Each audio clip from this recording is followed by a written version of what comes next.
Hello and welcome to another episode of Victor's Corner. I am your host, Victor Omoayo, one half of the Codex Prime podcast, and today is Friday, May 11th, 2018, and I am so glad to be back here once again.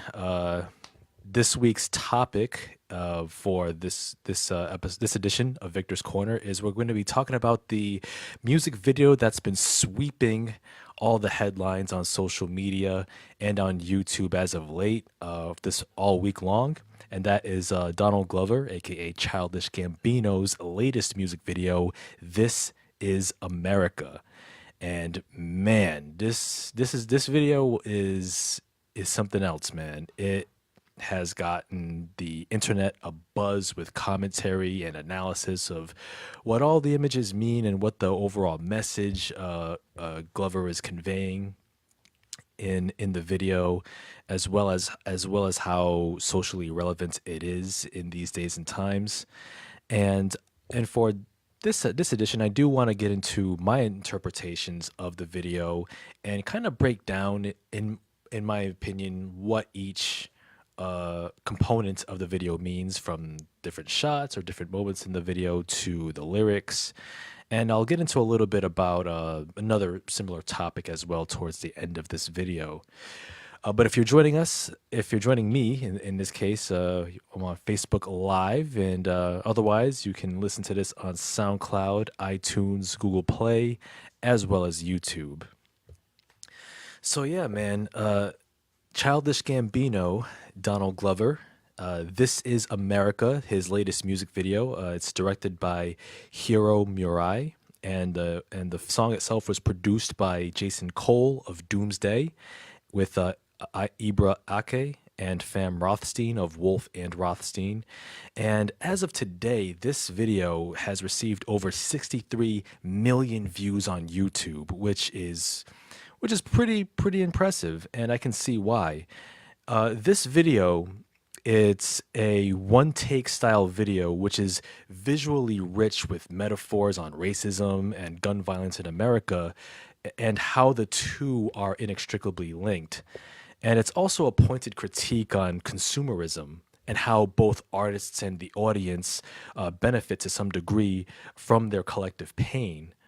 And more specifically, how we, on a broader level, are victims and consumers of violence, and more to the point, how Black audiences respond to and absorb violence, against their communities via, real life and entertainment, i.e., our music and other forms of media. Eddie has just joined in. Welcome, Eddie, to this edition of Victor's Corner.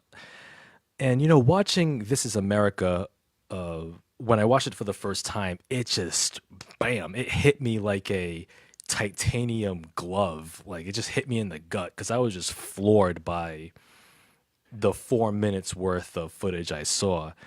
And "This Is America" is a great example of how Donald Glover conveys all of these relevant social themes in a very subtle yet impactful way that's not heavy-handed, it's not preachy, it's not histrionic, it's not beating you over the head, it's not forcing you to accept his view, but it leaves you with a series of questions, and it leaves you to question how you perceive not only the video itself, but what the very subjects are that he is trying to say. And like I said at the top of this episode, I do want to explore my interpretations of the video and provide some context I found from other reviews of it, as well as see what your thoughts may be. So if you're joining on the chat, anybody who pops in, feel free to leave your thoughts on the video or some of the points I'm making, and we can go from there. So I do want to set the scene. This Is America begins. The whole video is set in this empty warehouse, and I thought it was a really interesting choice for a setting, because the significance to me of an empty warehouse is a place where goods are manufactured and produced, and I'm thinking of manufactured imagery, perhaps processed pain and trauma, or in this case, real life pain and trauma, repurposed and manufactured into our entertainment. And this video, as you'll find out, is sort of like a rebuke, against that very notion of like, I guess, turning one's pain into entertainment, but at the same time celebrating, getting our messages across as a people, as people in the Black community or marginalized people. But we'll unpack that as we go. And one of the things that struck me was the opening moments of this video, and we see an opening shot of Donald Glover, taking a gun out and shooting a guitarist, this older black gentleman just strumming the guitar. He has a bag over his head. He shoots him right in the back of the head, and that just like instantly jolts you. It's like, whoa, what is going on? And after he shoots him in the head, the school kid enters the frame, and with like seemingly great reverence, he takes the gun from Donald Glover, who gently places it in a red towel, and then the kid runs off.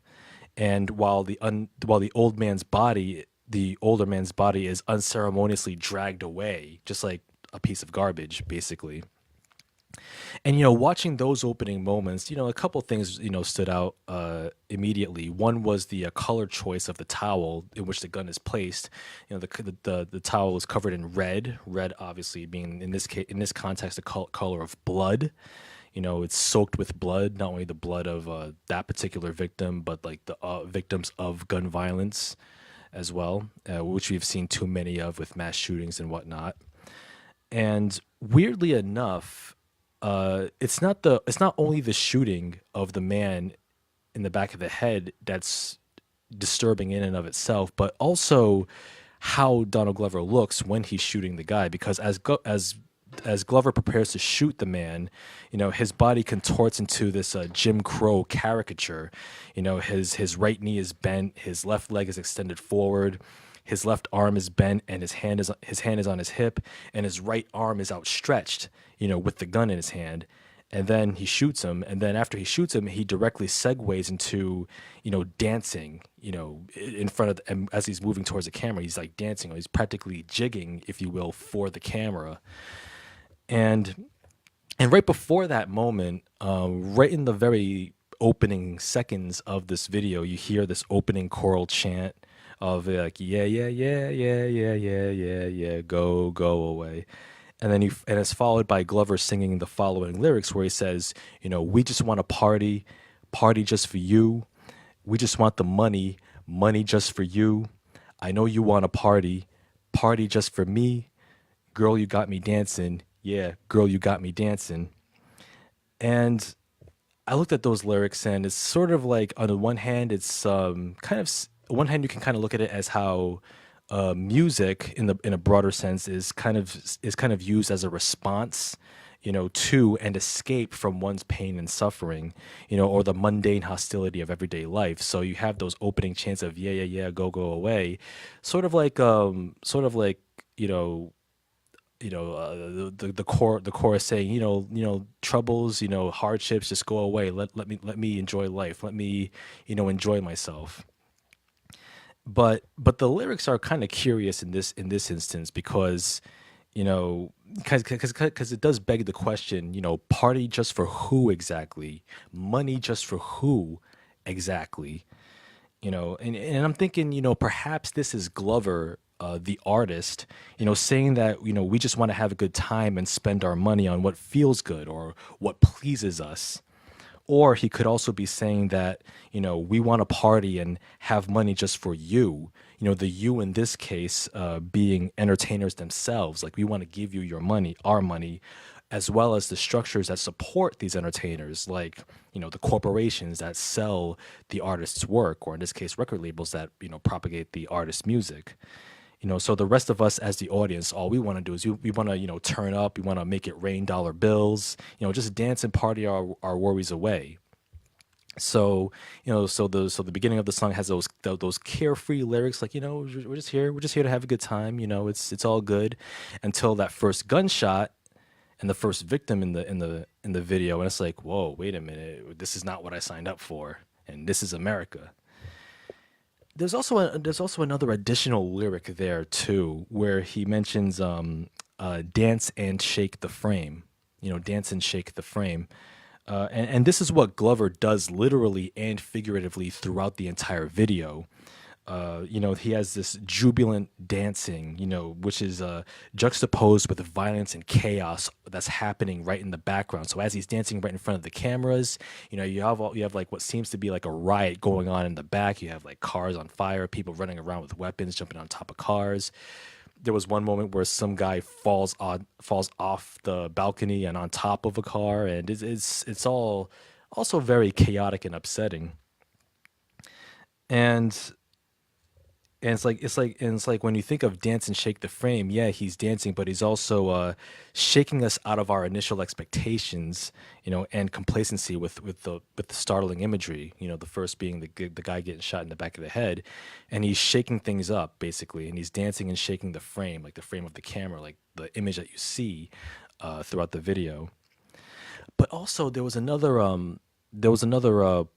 component of the early moments of the video that definitely struck me, because if you notice, when we first see Donald Glover in this video, you know, his back is turned towards us, you know, facing the camera. However, we do not see the gun that he suddenly pulls out from his back at all. Like when you watch the opening moments, you don't see the gun tucked in the back of his pants or anything. So when he turns around, he starts dancing, and then he approaches the guy sitting down, the guitarist, and he pulls the gun seemingly out of thin air. That is like a very subtle and very powerful way of Glover communicating how, you know, violence erupts in our lives unexpectedly. Like we don't see it coming, we don't expect it generally. And that makes the shooting of the guitarist that much more appalling, because we weren't expecting that. We weren't ready for it. We didn't expect him to have a gun on his person. So that it kind of shows how, you know, even in situations or places that seem, you know, pretty peaceful, you know, people are minding their own business. Next thing you know, shit pops off and bullets start flying and bodies start dropping.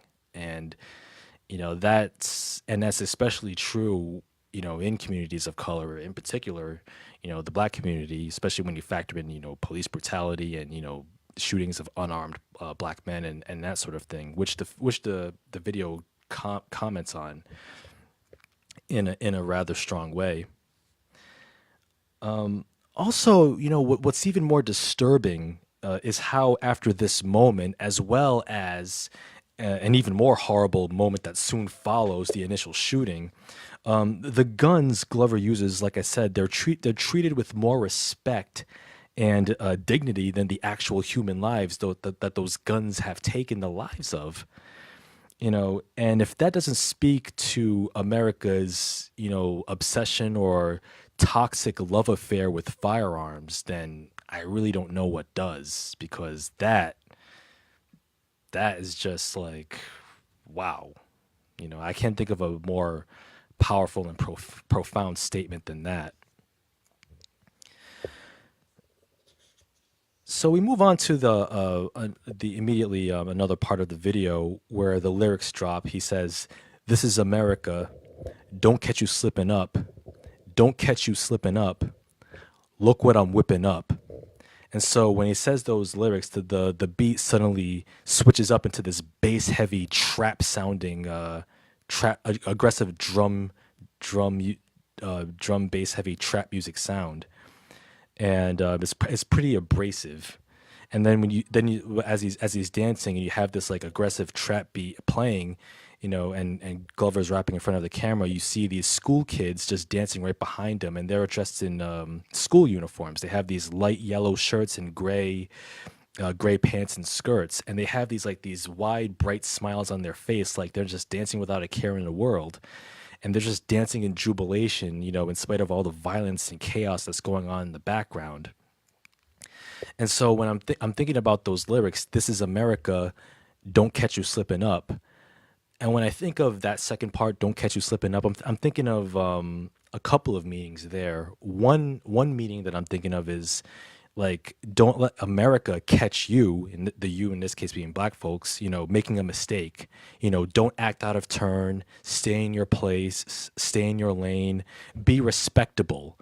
And when I think of that lyric, this is America, don't catch you slipping up, that kind of makes me think about respectability politics. And I do have more on that later, towards the end of this episode, which I'll get back to.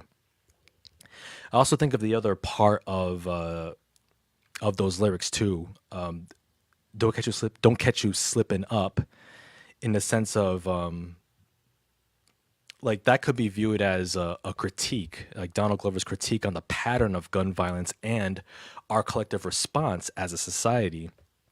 So it's like we choose not to catch you, America, you in this case, America, slipping up when it comes to gun violence. So that makes me think about the typical pattern that we see when it comes to mass shootings. And time again, like, stop me if this sounds familiar. We have a mass shooting that goes down. We have initial, shock, anger, sadness, thoughts and prayers, people offering their thoughts and prayers to the families and victims and survivors. We have people saying, okay, this is a time that we really got to talk about gun control. We really got to take some action and, address this issue of gun violence. You have another group that's directly responds to them saying that, no, this is not the time to talk about gun control or gun violence. How dare you politicize this issue? This is not the time. I.e., you have like the groups like the NRA, championing that cause. Then you have certain lawmakers and politicians who continue that same stalemate, go nowhere debate. Some on one side of the aisle say, yes, we should have effective gun control. Others say no. And then next thing you know, it just nothing ever happens. Nothing ever happens. Nothing ever changes. And then the cycle continues until the next mass shooting. And then it's like rinse, repeat. And so it's like, we're seeing America slipping up time and again when it comes to gun violence and the gun debate. But, this is America. And since here we seem to love our guns, we choose not to catch you slipping up. Or rather, we see you slipping up, but we choose not to do anything about it. So, in that case, don't catch you slipping up. Hey, there's no need to let you slip up, because that's exactly what we're doing as a public. Nothing ever changes in regards to the gun issue. So that's one way I read that part as well. Then I look at the second the second portion of that line where Glover says, "Look what I'm whipping up." So I'm thinking about that in the context of the video where Donald Glover's just dancing, with the kids, and he's like being all wild and crazy, like almost defiant. And it's like on one hand he's saying, "Hey, look at my art. Look at my art. Look at my message, or don't look at my message, or look at my distraction. I'm the entertainer here. So look at my distraction, or look at what's trending. Look at this celebrity scandal. Look at what he said, she said. Look at Trump. Look at Kanye's stupid antics, like slavery as a choice. Look at the distraction that I'm placing right in front of you. Don't ask any questions. All the chaos in the background. Nah, you ain't got to worry about that stuff. No. Focus on me dancing. Look at these kids. These kids are having a good time. Look at what I'm whipping up. I'm whipping up fun. I'm whipping up smiles. I'm whipping up joy. I'm whipping up some dancing here. Come on, don't catch the rest of the society slipping up. No. Look at this distraction I'm whipping up, conjuring up just for you. So that in the context of the video, that kind of has that meaning right there, in my opinion. And I'm just like, it's like you're challenging me as a viewer to, look away from what you're whipping up in front of the camera, and you're challenging me to look at what's going on in the back. So again, those lyrics right there, they kind of speak to, the video's commentary on entertainment as a distraction or a pacifier or a blindfold, from reality. Don't pay no attention to the destruction that you see in real life or in the streets. Pay no attention to the police brutality or the racism or discrimination or whatnot. No. Just look at how I dance. Look at how I dance. Look how I soft shoe. Look how I dance like a minstrel. And like with the body contortions and the grinning, it's kind of I kind of get some strong blackface vibes there, and I think that was the intention.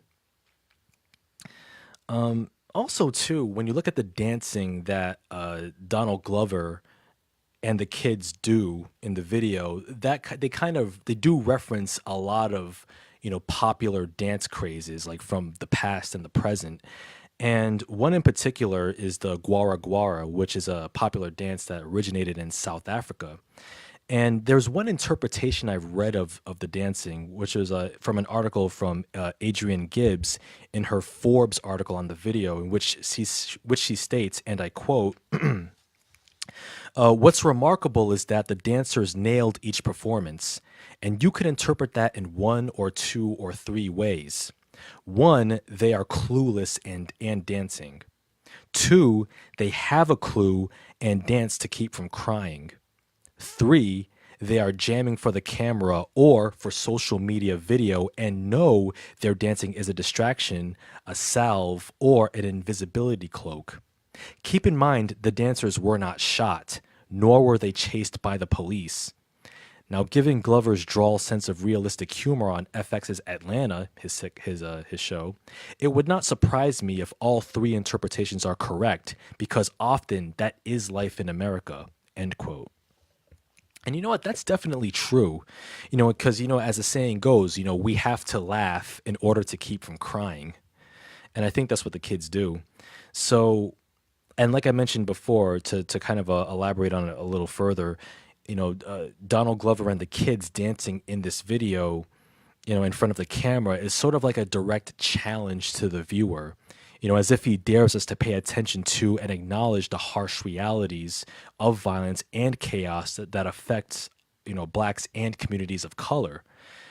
And it's also a rebuke of the mindlessness and superficiality of a lot of popular culture, as if Glover is also saying, "Hey, look, man, you want me to sing and dance? Hey, you want trap beats and meme-worthy moments from my video? I got you. But it ain't what you're really looking for, is it? Because I have a lot more to say than just putting smiles on people's faces, if you know what I mean, and making you dance to a cool beat." Now, now we move on to what is arguably the most violent and disturbing moment in the entire video. And this is clearly a reference to the 2015 mass shooting in Charleston, South Carolina at the Emmanuel African Methodist Episcopal Church, where that white supremacist douchebag Dylan Roof shot and killed 9 people in a mass shooting in a hate crime, a terrorist attack. And Glover, he immediately walks right past the police car right after he guns down a choir in the video. And that right there, him gunning down that church choir, it does speak to, how much terror black people do face in this country. Even in a joyous, communal space such as a church, we aren't safe from racialized terror, from domestic terror. And right before that choir scene, Glover raps the following lyrics where he says, "Look how I'm living now. Police be tripping now. Yeah, this is America. Guns in my area. I got the strap. I gotta carry 'em." And right there, to me, Glover is saying that regardless of how he's living today, he's a successful actor, writer, director, singer, rapper. He's successful and rich. Like, he's earned his success, but despite that, or regardless of that, he's not immune to the threat of police brutality or racial profiling or even the danger of death. He could be gunned down by the cops because they think that, oh, he had a gun, where in fact he had his wallet or a cell phone. Or he could be gunned down in his own damn backyard, like what happened to that unfortunate young man from a few weeks ago. Then again, you look at the lyrics that he says, "Guns in my area, I got the strap, I gotta carry 'em." And I'm thinking about that, and on the one hand, maybe that speaks to the racialized discourse with gun violence and gun rights. And, in the sense that, as a person of color, as a black man, someone who is part of a historically marginalized group of people, he has to protect himself, and he should have the right to protect himself. But however, when you racialize the whole, gun rights debate, in this case, I got the strap, I got to carry them, guns in my area.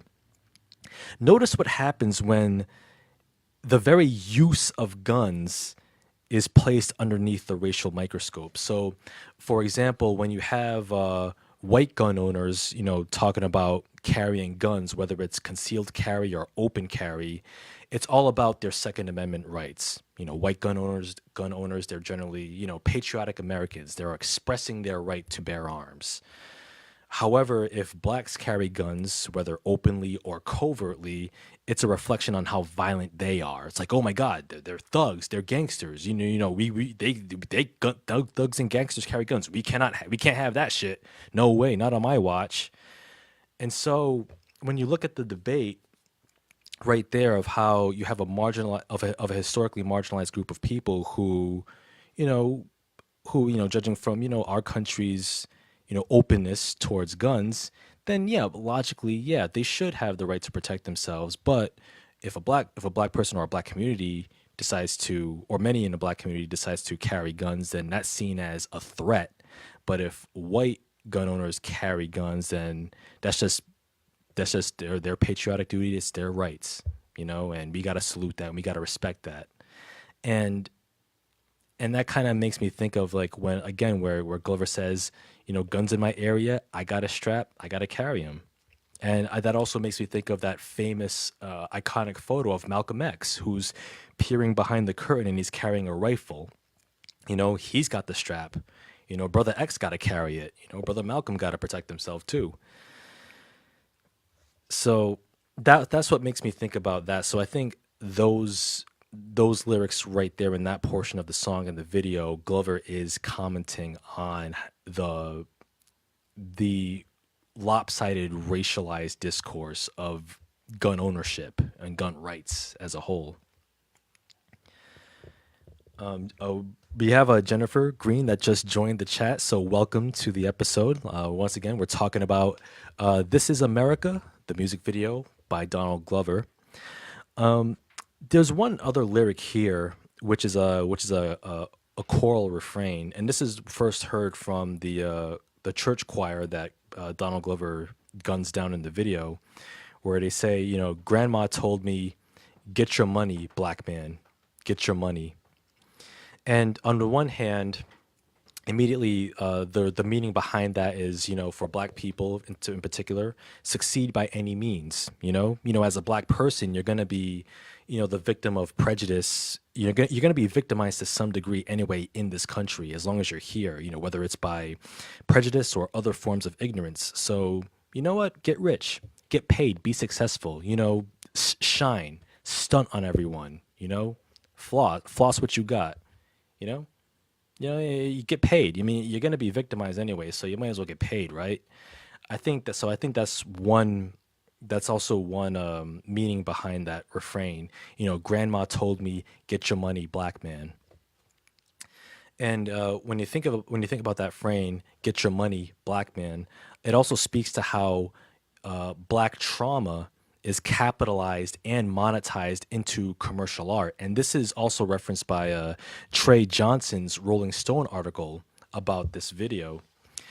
And he says, and I quote, "This Is America reflects the desire to use every one of our available platforms to punch at America's conscience.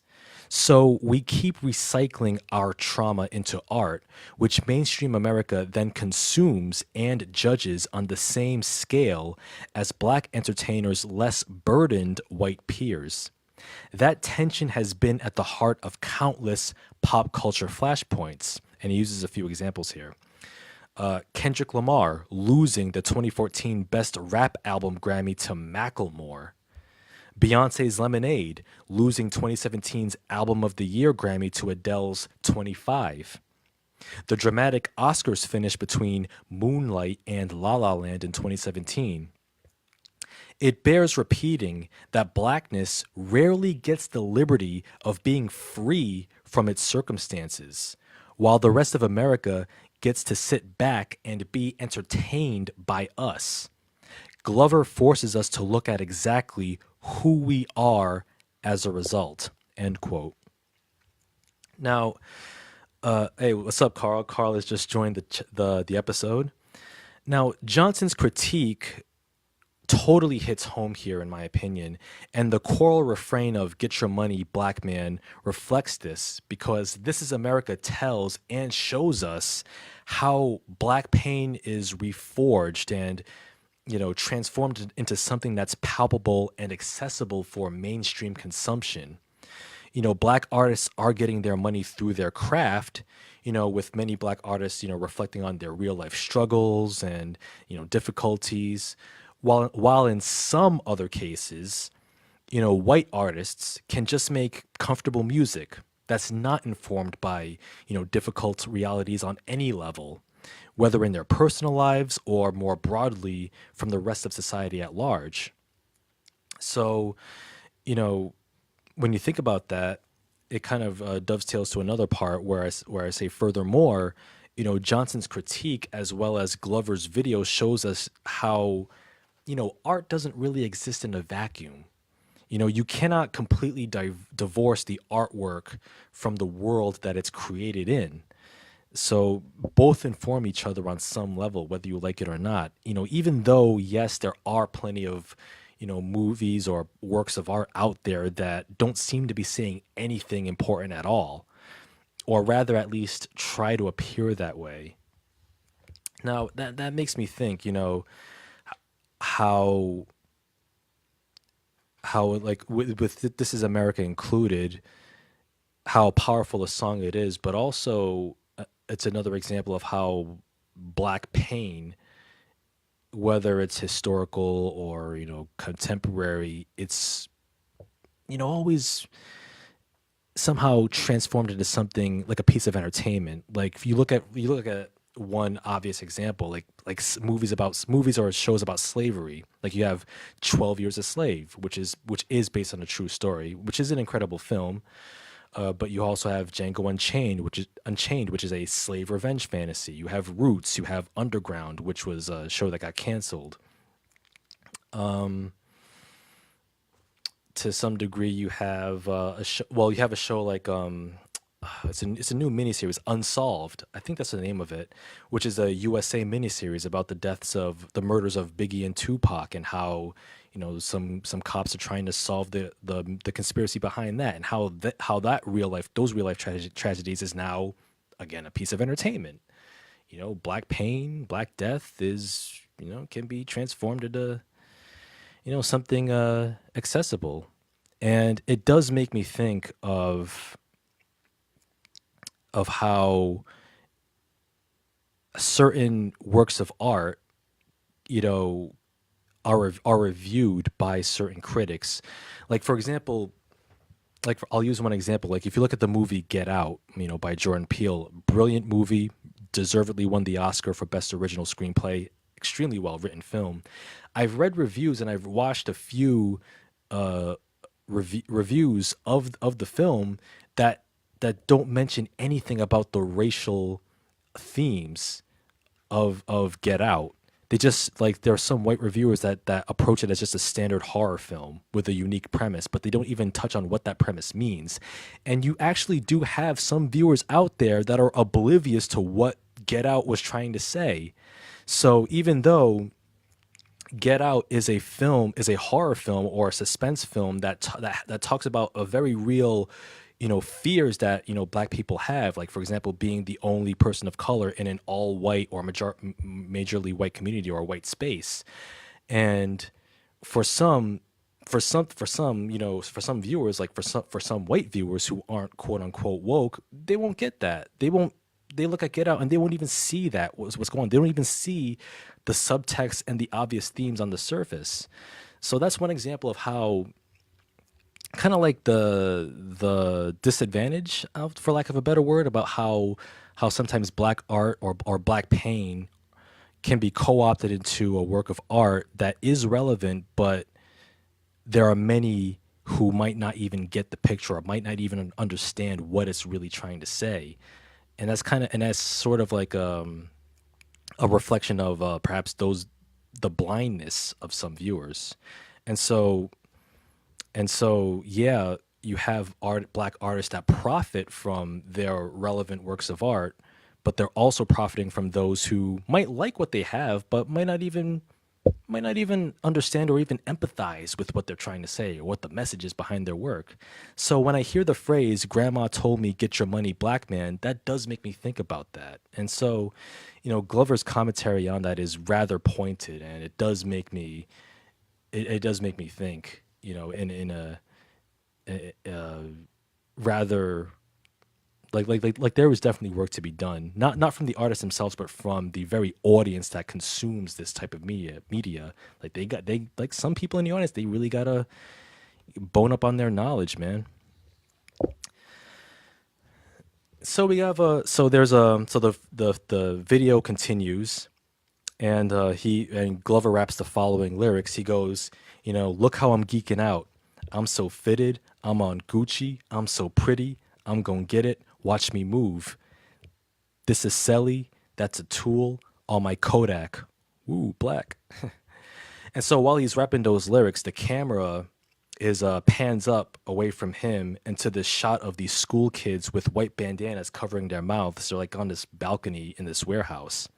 And they're just gazing into their phones, just like passively observing the chaos that's unfolding beneath their feet. They're just silent and they take no action. And maybe they're like commenting on the chaos on their phones with like Twitter hashtags or social media hashtags on Facebook, while not really taking any action. Like they're silent because they're communicating, but they're not saying anything, or they're not doing anything. And of course, the Kodak line also references the rapper Kodak Black as well as the camera brand. But thinking about those kids on the balcony with the white bandanas covering their mouths and them being on their smartphones, you think of the one other part of Glover's lyrics where he says, "This is a celly, that's a tool." Celly referring to the smartphones or cell phones. And he's talking about the how the use of communications devices like smartphones in this case, to read and record, instances about injustices experienced by black communities or marginalized communities, like for example, how people take out their phones and record someone being victimized by the cops, or if the cops acting out of turn, or videotaping someone who might be harassed on a public place, like on a subway or something, for example. And like I said, what that those brief seconds of seeing those kids on the balcony, gazing in their smartphones, just tapping away with their thumbs, their mouths covered as if their voices are silenced, it kind of disturbed me of how passively they were just observing everything below. And that kind of makes me realize that we've unfortunately arrived at the point that, we can record horrific acts of violence. Like we can record death. Like we can record people getting shot on camera, circulate those images, that footage on Facebook and social media, on Twitter, and nothing gets done. And it's like, we've seen countless acts of police brutality recorded in that fashion, like Alton Sterling and Philando Castile, who was shot 4 times in the chest in front of his 4-year-old daughter sitting in the back seat, and his girlfriend recorded it. This cop shot this dude, Philando Castile, in the chest. His girlfriend had the presence of mind to record it while their daughter was just freaking out. And that was circulated throughout Facebook like thousands, if not millions, of times. And so like we retweet and we post our thoughts about these horrific acts of violence, these horrific deaths, but yet there's no punishment. There's no punishment of the cops that pull the trigger. There's no retribution. There's no legal retribution for for the cops, or no compensation for the victims, the survivors, or the families of the deceased. All we have are just bitter, hurt feelings and hashtags. That's all we really have. So when we have these these these recording devices, yeah, we can record what's going on, but what's being done? And I think that that's what Glover's trying to say here in that moment of those kids in the balcony with the smartphones and with the bandanas over their mouths. They're not really saying anything. They're not really doing anything except circulating what essentially is a snuff film or snuff films. And what makes that moment in the video even more disturbing is that for those kids, watching real life violence unfold and just retweeting it and circulating it on social media, sharing it, it just seems like a normal state of affairs for them, and that just makes me afraid. That you have young kids, maybe young as like maybe 3, 4, 5 years old. If they get a little older and they get their hands on a smartphone and they see you know a real life murder unfold, like what are they gonna say? It's like you can remake John Singleton's Boys in the Hood. And if you remember that moment in the beginning where the kids are like, "Hey, y'all want to see a dead body?" and they come across the fence and they see a dead body like laid out behind this fence. Nowadays kids can be like, "Hey, you want to see a dead body? Click, send, retweet." It's fucking horrifying, to be honest. And so that moment really made me uneasy, to say the least. There's also another, and as you're watching This Is America, and this is a video that's designed to be watched multiple times because there's so much going on that you can't just you won't notice everything in one sitting. Right after the shot of the kids in the balcony, we see to the left of the frame a car set on fire, just set ablaze, and then you see a police car in the background, and you see a bunch of like rioters running back and forth with like weapons in their hands. But you also see this black hooded figure riding a white horse right across from all the chaos. And that kind of reminded me of like apocalyptic imagery or the sign of end times, like one of the four horsemen of the apocalypse, for example, or like death approaching, like the Grim Reaper, minus the scythe. And when you look at that rather strong image of an all black figure, with riding an all white horse, that in itself is like a visual message too, because that could be seen as a subtle nod to not only black and white race relations, but it could also be from the thematic context of the video, where black death and black violence are riding the wave of white consumerism, and profiting from it all. So that's one way you can view that, the black hooded figure on the white horse as well. And also, that also ties into, Glover's lyrics around this portion of the video, about him geeking out, being so fitted, so Gucci, so pretty, etc. Like the chase of materialism, above things that matter, like black lives or gun violence or systemic racism.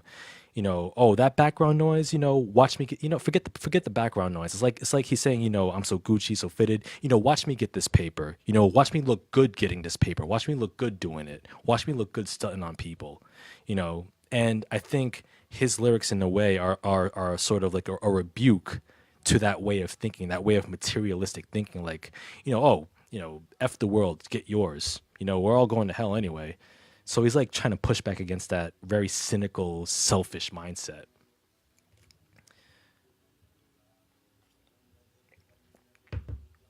And we see that we have John Haponic, who has just joined us. Welcome. Once again, we're talking about Donald Glover's "This Is America" music video. So we have another part of the video where Glover is rapping the line, "100 bands, 100 bands, 100 bands, contraband, contraband, contraband. I got the plug in Owaka. They're gonna find you like Baka."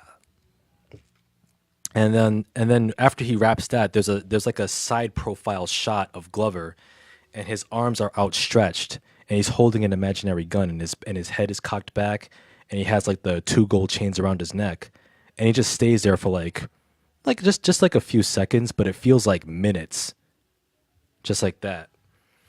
And when I looked when I looked at that shot, just when I looked at the camera, just lingering on that shot for like more than a few seconds, it kind of made me wonder, okay, what's being said here? So my interpretation of that moment is, that might be reflective of perhaps what whites see in black men, for example, or black people as a whole.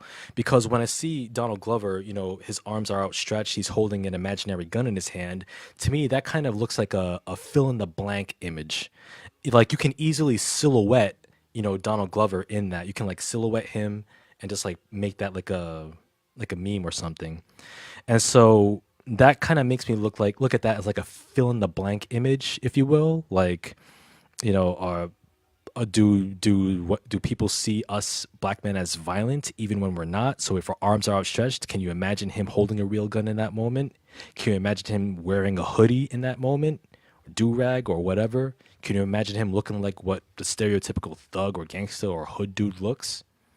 I think that one is like kind of like a fill in the blank opportunity for some viewers. And also right after that moment, Glover, he sparks up a blunt and he just walks off the frame. And then that's more imagery right there that conjures up racist or racial overtones. Like for example, if you look at the history of of marijuana laws and or marijuana prosecution and how blacks are disproportionately jailed or sent to federal prisons for possession of marijuana in many cases, that could be seen as having a racial component with Glover sparking the blunt. On the other hand, him sparking the blunt could also be seen as him, just puffing away his troubles, just getting high and just ignoring whatever society says of him and his ilk. It's like, hey, the world is violent, the world is effed up. Screw it, I'm getting high. Spark one. And so right after that shot, the camera continues to move along and it moves on to see the guitarist who was shot in the back of the head at the beginning of the video. He's back. He still has a bag over his head, but this time he's alive and well, just playing the guitar. And you see Donald Glover climbing up on a car and he's just dancing. Once again, he's like dancing like a minstrel kind of. He's just jigging. And as the camera's pulling back from him dancing on top of this car, you see a bunch of old cars, or rather like ordinary looking cars, just like all parked alongside to the left and the right sides of the frame. And you see a cameo appearance by SZA, the singer SZA, which was pretty curious. At first I'm like, oh man, is she gonna have a verse in this song? But she doesn't say anything. She just looks at the camera, and then she just like turns around and looks at Donald Glover just dancing on top of this car. And I'm thinking about like what SZA's brief presence meant in not only the context of that scene, but the context of the whole video. I'm thinking of SZA's the title of SZA's album, which is Control, and maybe her presence alone is intended for us to ask those questions. Okay, she made the album Control, so in this case, who's in control? Who has it? Do we as consumers have control over what we consume, what messages that we choose to listen to? Do artists have control over their work and how people perceive their work? And again, that kind of makes me think about the phrase, get your money, black man. And also when you think about SZA's presence in that shot, keep in mind that her album Control was also inspired by her view of control in her own life. And there was an interview that she did with the Breakfast Club. It was last year. It was in June 2017, where SZA said, "Control is a concept. I've lacked control my whole life, and I think I've craved it my whole life." End quote. And so, in the context of This Is America, Glover is asking those same pertinent questions about control. Like he's like SZA, he's looking for control in his whole life. He's craved it not only as a person, but also as an artist. He's like, okay, as an artist, he can't control how people react or perceive his work. He can't control if somebody understands what he's trying to say, or if someone fully gets it, or if someone's quote unquote woke enough to understand what he's saying. So, the response of his work is totally out of his hands. So that whole message of control kind of applies there too. And I'm wondering if maybe SZA will have another collaboration with Donald Glover, perhaps along those lines, maybe continuing a similar song to "This Is America." We don't know, but I'm looking forward to seeing what they have next. John mentioned he was impressed by the white horse slash death in the background passing by. Yep, yes, indeed. Like I said, that was a very striking image. And also what's interesting about that shot of Donald Glover dancing on top of the old car, and you see all those old cars on the left and right sides of the shot. You know, it's such a perhaps it's an ironic choice, because when you think about typical like mainstream rap videos that you've seen like for the past, I don't know, 20 something years, like you see some like blinged out rappers with the gold platinum chains, driving around the Bentleys and or the Ferraris or Ducatis, Escalades, or whatever luxury vehicle is hot at the moment with 22-inch rims, and they spinning, the rims are spinning, man, they spinning, man, they spinning. And I find Glover's choice to use ordinary ass cars pretty ironic, because when you think about it, many there are some of us, a good deal of us, consumers, customers, fans, what have you, we like to imagine ourselves as, extravagant to some degree. We kind of like to imagine ourselves as, balling out of control, akin to those blinged out rappers that we've seen over the years. They regularly show ostentatious displays of wealth. We kind of imagine that, we're driving down Broad Street or we're driving down Cranston Street, in our Ford Focus, with our bright shining hubcaps, and we kind of imagine them as rims, and we kind of imagine them spinning in place even when we stop. We kind of imagine ourselves. We kind of project ourselves with those ostentatious images, because we want to feel successful. Even though our job may not be the best in the world, we want to imagine that we're balling, we're stunting on people. Rims, they spinning, man, they spinning. So, I think that part kind of shows how Glover's, I guess, like in his own unique, subtle way, is poking fun at that very mindset.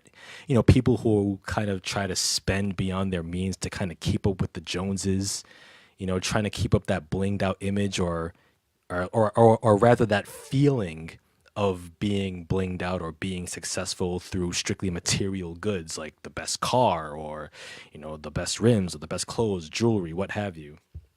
So I think that's his view of kind of poking fun at that image.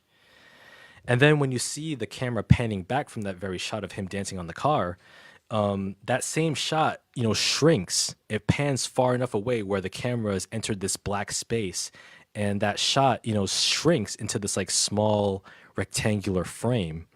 And to me, that kind of shows how, we kind of box ourselves in, not only as artists, but also as consumers. Like perhaps our definition of success, or our definition of making it, or wealth, or riches, quote unquote, perhaps our definitions of those things are very narrow, because the mainstream displays that we see are equally narrow. And so maybe that kind of shows how reductive that way of thinking is, with the frame shrinking to a small rectangle and fading to black. Now,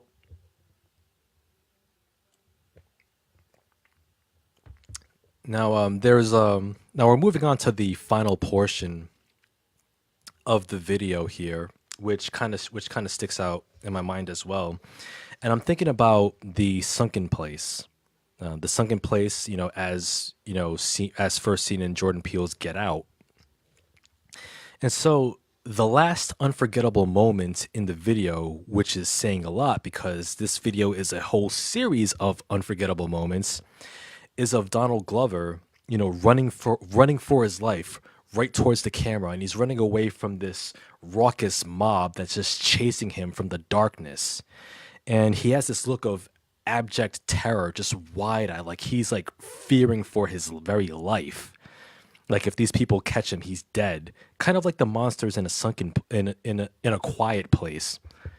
A sunken place. Maybe that could be the cool title of a horror film right there. Maybe the sequel to Get Out. I don't know. But he's running towards the camera, and he's running away from darkness, and this mob is chasing him, and then the camera cuts to black. And as he's running away, as he's running towards the camera away from the mob, we do hear the final lyrics of the song. This is America from Young Thug. And Young Thug says, and I quote, "You just a black man in this world. You just a barcode. You just a black man in this world driving expensive foreigns. You just a big dog. I kenneled him in the backyard. No, probably ain't life to a dog. For a big dog," end quote. So I guess what Young Thug is saying there is, yeah, you're black and successful, but you're not insulated from injustice. And you know what? This reminds me of, Jay-Z's incredible music video for the story of OJ, which came out last summer for his album 444, where he references OJ Simpson, who did say in real life, he did say, "Hey, I'm not black, I'm OJ." And, today, considering recent, face palm worthy events, we should update that quote where someone could say, "Hey, I'm not black, I'm Kanye." Okay. you know, that just shows, the lyrics, "You just a black man in this world, you just a barcode, blah, blah," and all this. It just shows that no black person, no matter how accomplished, no matter how highly respected, no matter how, competent, skilled, talented, nobody is beyond the reach of injustice. And when you think about that, just look at Dr. Henry Louis Gates, who, if you remember the story back in 2009, where he was arrested in front of his own home because some idiot called the cops on him because they thought that he was breaking into his own house. Imagine that. You look at the lyric here. You're a barcode, a product.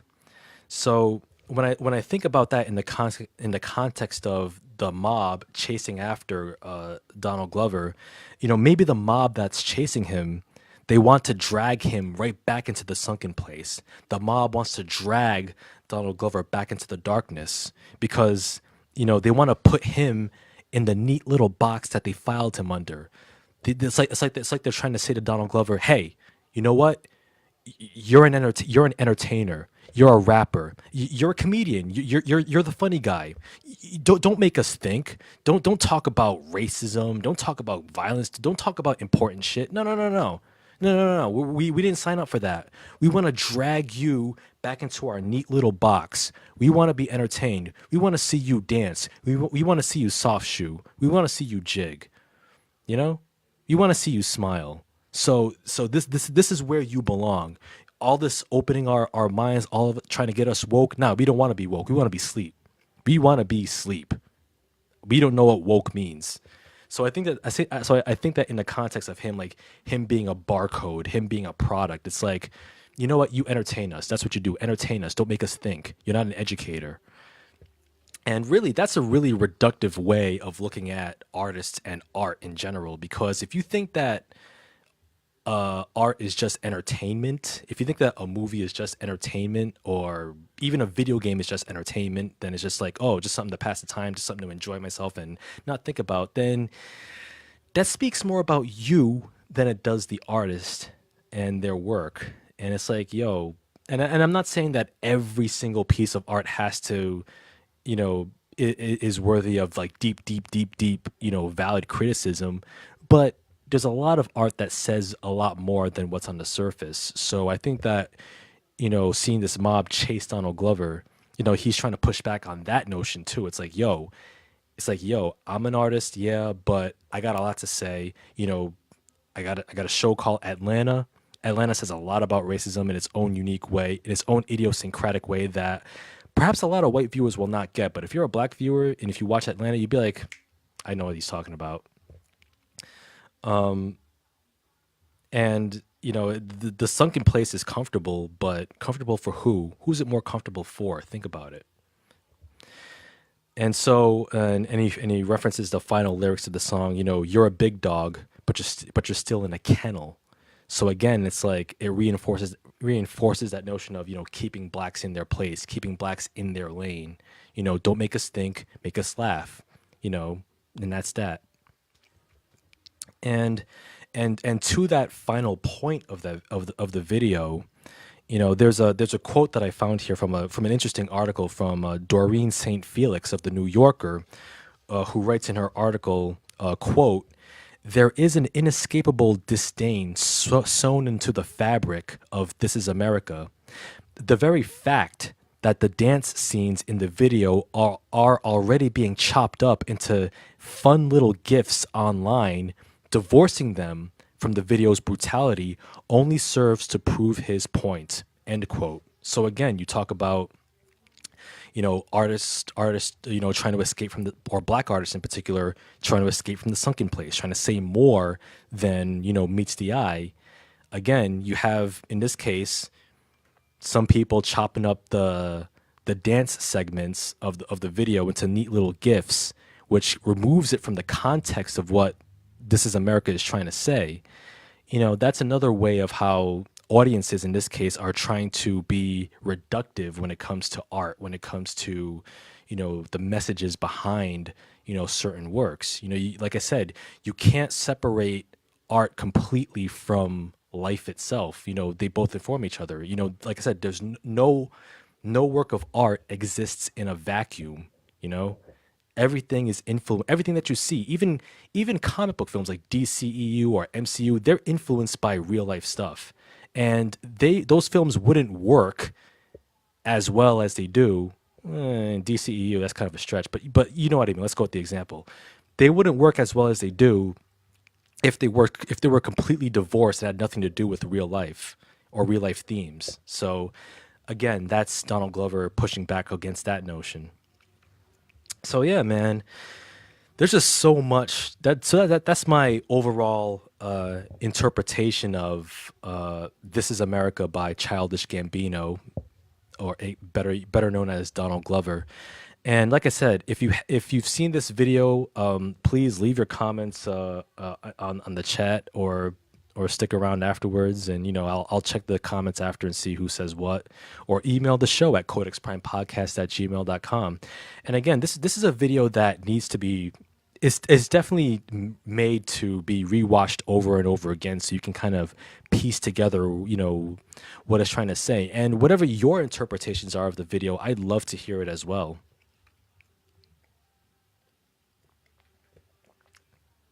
Now, earlier,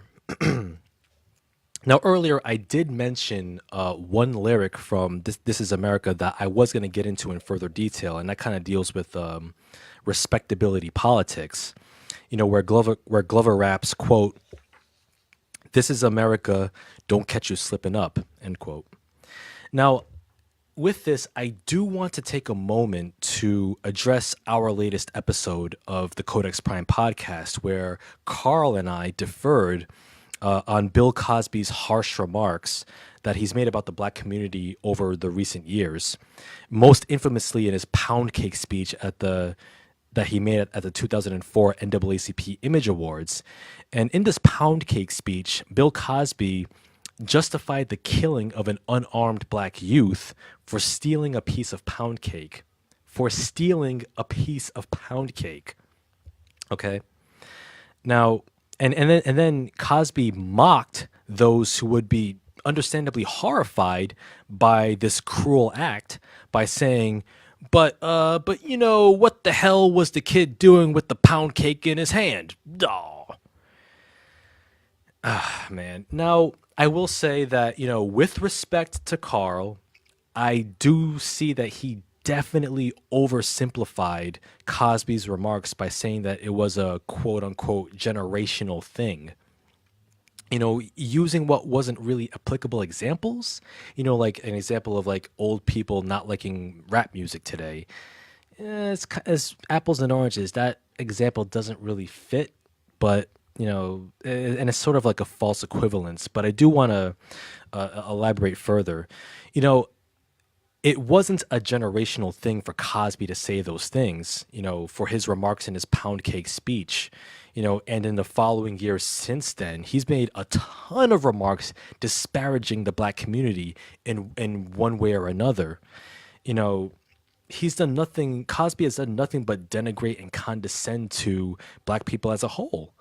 And none of his remarks that he says were uplifting or edifying in any meaningful way. Now, before I dig into this further, we got to answer the question, what is respectability politics? Well, respectability politics is a notion that, marginalized groups of people, in this case, black people, should carry themselves in a manner that does not offend or make uncomfortable, the dominant majority culture, in this case, white folks. Now, respectability politics is commonly expressed, when when black youths in particular are told, "Hey, you know what? Pull your pants up. Don't wear hoodies. Speak proper English. Don't use slang. Don't talk any Ebonics. Don't listen to rap and hip hop. Don't listen to that crap, et cetera, et cetera, et cetera." It's this aggravating burden, that black folks are imposed by those in our own communities, mind you, that anything we do as individuals, affects the perceptions and treatments of blacks as a whole by the white majority. So it's like, if I mess up, then it's like, oh, damn it, here we go. Victor, you disgraced the race. You set black people back X amount of years, X amount of decades, blah, blah, blah. And it's like our humanity is ignored there. And also, to use another example, you also see respectability politics in gender. For example, when young boys and young girls are taught from a young age, like young boys are taught, hey, you know what? Act like a man, act like men, act like a man. Don't be a punk. Don't cry, don't show emotion. And then young girls are taught, you know what? Act a lady like. Don't be too forceful. Don't be too assertive. Defer to the man.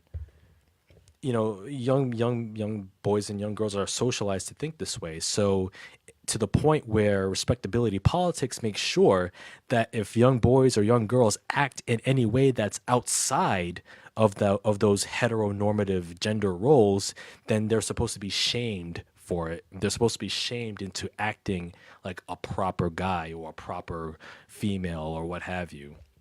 So that's how that works. Respectability politics works in gender. Now, getting back to what Cosby said, the things that Cosby said about black folks over the years, since that dumbass pound cake speech back in '04, they've been the same talking points that, white conservatives and bigots, have spat out over the years, about how black people who live in the ghetto, like, poor working class black folks or middle class black people for that matter, that we're the cause of our own problems and we're the cause of society's problems at large. Like, for example, Cosby's made remarks referencing, black mothers on welfare having too many kids, or young boys robbing and killing each other for stupid reasons like sneakers or Jordans, or how blacks fail to value their education, or criticizing blacks who use slang like Ebonics, or blah, blah, blah, blah. Black people, you shouldn't do this. Black people, you shouldn't do that. Blah, blah, blah. Act this way and then you'll be respected. So, it's like when this comedian Hannibal Buress, he referenced this in his stand-up in 2014, where he talked about Cosby's condescension, where he referenced Cosby saying, pull your pants up, black people. I was in TV in the '80s, so I can talk down to you because I had a successful sitcom. The fact that Cosby was once branded as America's dad because of the success of the Cosby Show, and therefore he could talk down to black people any which way he wanted. And of course, Hannibal Buress correctly said in response to Cosby's remarks, yeah, but you raped women, Bill Cosby. That's what you did. So when you think about respectability politics in the context of Cosby's crappy remarks about the black community over the years, you got to look at how grim the irony is here, because you have Bill Cosby, who's been this champion of respectability politics, falling victim to the same deleterious behavior that annihilated his own legacy. All right. Maybe in this case, Cosby, maybe you should have been the one who should have pulled your pants up. You ever think of that? And then you want to talk about the kid who got shot in the back of the head because he stole a piece of pound cake. Oh, what the hell was that kid doing with a piece of pound cake in his hand? Well, motherfucker, what were you doing with the Quaaludes in your hand? You goddamn pervert. You ever think about that? Jesus. And then you want to turn around and denigrate black folks for causing their own problems, and then you're turning around drugging other women, like over 60 women over the course of your whole career. Get out of here. But then you think about not only Cosby's hypocrisy, not only his remarks about about the black community, not only his monstrous legacy of sexual assault and rape and all of that. It just shows, Cosby's downfall just shows how reprehensible respectability politics is, because now, for example, if you look at the long history of stereotypes and racism against black men, black men, we've been historically deemed by whites as, hypersexual mongrel beasts. We screw too much. That's all we do. Screw. Swinging our Johnsons around. That's what we do. And then here we have Cosby, not only echoing similar views over the years, talking about, black mothers on welfare, having too many kids and all this. As it turns out, he's revealed to be the very same stereotype, the very same hypersexual dude, beast, monster, creep. See how that works? And then you consider Cosby's historical stature in not only pop culture, but most crucially, black popular culture. It's no surprise that those same racist and ignorant voices talking smack about, black men and the black community all these years, they'll look at Bill Cosby and go, you see that? You see that? No matter how big they get, no matter how successful they get, they're all the same. They're all the same bad apple. They should have never gave you Negroes money. And then let's look at it a step further about respectability politics. Look at Jewel Allison, who was one of Cosby's alleged victims, and she said, and she too was very conscious of respectability politics, even though she was a victim of Cosby's assault, where she said, and I quote, I didn't want to let Black America down, and then she said, the idea that coming forward would reinforce stereotypes of black men as sexually violent made her fear that she wouldn't just bring Cosby down, an individual, but she would undermine the entire African American community. Think about that shit. Think about that bizarre moral quandary, that you have Bill Cosby talking smack about the black community for years, talking respectability politics, and to the point where you have a victim of his monstrous, cruel behavior talking about, oh man, yeah, Cosby violated me, but if I come out with my story about what he did to me, then I'm going to be letting the black community down. I mean, this is the guy who did the Cosby Show, who brought us a different world. Man, what do I do?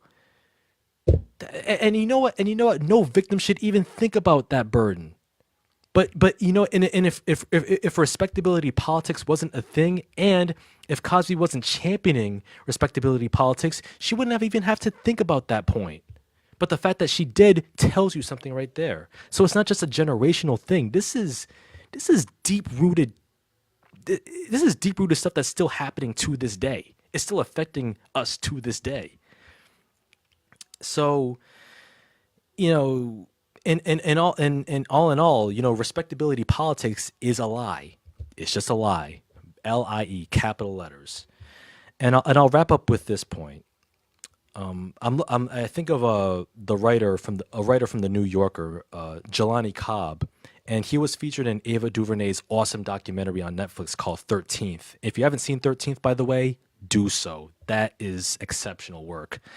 And Jelani Cobb said that the struggle of black folks in America, from slavery to Jim Crow to this very day, the fundamental struggle of black people is the desire to be understood.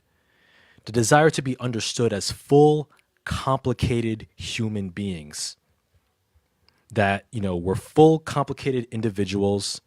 What one man or one woman should not, and does not reflect me as a person, and what I do does not reflect them and the entire community, and vice versa.